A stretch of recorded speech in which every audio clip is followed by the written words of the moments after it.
Hi, I'm Pat McGrew, the production mail evangelist for IHPS, and I'm going to talk in this video about our Maximo's collateral set. And I call it a collateral set because what we've done is taken the same approach that any retailer might take to creating coordinated pieces of customer-facing communication.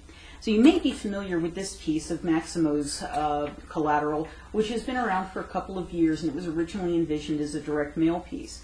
And as a direct mail piece, it did a great job because it got you intrigued, it had great imagery on the cover, and it had the space for the direct mail information, for the mailing information on the back.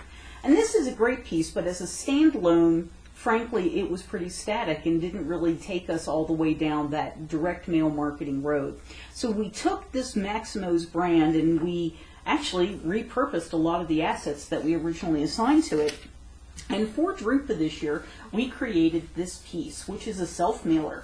And you may be familiar with self-mailers. These are things that are folded up and typically sealed with a wafer and put into the mail stream. And the intent is that the recipient will open them up and it will reveal the marketing messaging. And what we did for Drupa is we actually worked with our team at MBO. The folks at ZipFly were the design team on this, and our friend John Coate helped organize the interaction between the folks at ZipFly and our team at HP SmartString Designer to create something that actually walked the talk. 100 names in our database, each one with lifestyle attributes assigned to them, so that we could make each one of them a separate offer. And not only that, but the offers were done as these little zip-up things, and that was done with our partner MBO. So it's a really great piece. It does a lot, it has a lot going on, and a lot of direct mail pieces do, but we didn't want to stop there. We wanted to actually build out the Maximo's brand.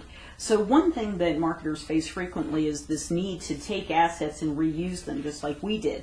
So we worked with ZipFly to come back again and say, you know, sometimes you don't want the complex direct mail piece. Sometimes what you really just want is something a lot simpler. So in this case, we took the exact same content that we had originally created for the Maximo's piece that was delivered using the MBO style finishing, and we created it as a sort of static fold-up sheet. So now we have a version of Maximo's which is just a fold without the zip-ups, without the additional die cutting. And we'll have that available for you to see at the show. It is the same 100 names, same offers pretty much. Everything we've cleaned up a little bit of the maps, we've changed out a little bit. We've done just a little bit of work to them, but I think what you'll find is that if you hold these two pieces up to a customer, they will actually see that this is something, both of these were done on the same type of inkjet equipment, so this is a really great repurposing story for us. Wasn't just direct mail, though, that we wanted to inform our story. We wanted to be able to tell the commercial print story. So we created several pieces that expand the commercial print story that we started to tell at Drupa. You might know that at Drupa we had 24-inch by 36-inch posters assigned to the Maximo's family of collateral, and they were great because they were printed 100% on the front, 20% on the back, perfect for putting in a store window.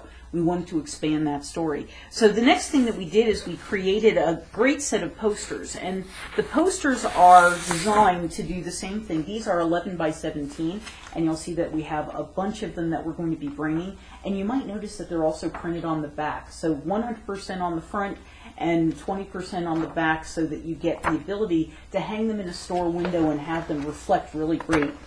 A really great image. So it's not just plain white showing through the window on the back or on the back of a light box. So it's a really great story, really brilliant colors. Oh, and this lovely glossy paper. So I think that you'll be really impressed with them when you see them. In addition to the posters, which we'll be showing at GraphExpo, we'll also be showing this great piece, which is a 6-panel end-of-aisle point-of-sale brochure. So if you think about any of the grocery retailers you might go into, you might find the little recipe pieces at the end of the aisle, or you might go into the meat department and there might be recipes or information on how to cook the meat. You might go into the pharmacy department, there might be wellness brochures, and we're doing the same thing. And for Maximo's, what we've done is a basic 6-panel piece And we're also making this segmented and variable to show that you can be unique for each store. And so we'll be profiling different employees and different recipes in these. So make sure you stop by and take a look at these. That's our Maximo set. We hope you'll come by the booth at GraphExpo, take a look at them, touch them, feel them, and please don't hesitate to ask us questions about how they were created. Basic, great design from Zipfly, great asset selection, originally designed within design, in variable data handled by the HP SmartStream Designer, printed on our great IHPS web presses, and finished using several different styles. So we hope to see you at GraphExpo. Thanks a lot. Bye.